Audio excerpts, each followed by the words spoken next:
Sıfır moladın hakkında beter habardar olmalı. Umumen bilmeýär onu.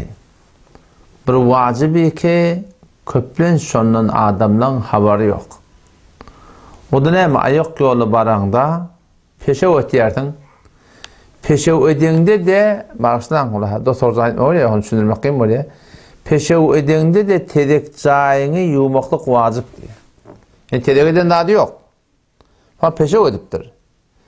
Peşe ödeňde de yeni de etegini barlak görmeklik, suw bilen ýumaklyk wagyb dipdir. Mufti Taqi hafidahullah Sunan Tirmiziň awwaky jildinde şonu aýdypdyr. Näme diýipdigini görüňedilerine ulamalar şu form açıklaýar ki adamın içi yumşak bolýar. İçi yumşak bolýar. Adam peşe ötjek görünür bir iman gawşaýar da sen kullen bir gawşatýarsyň.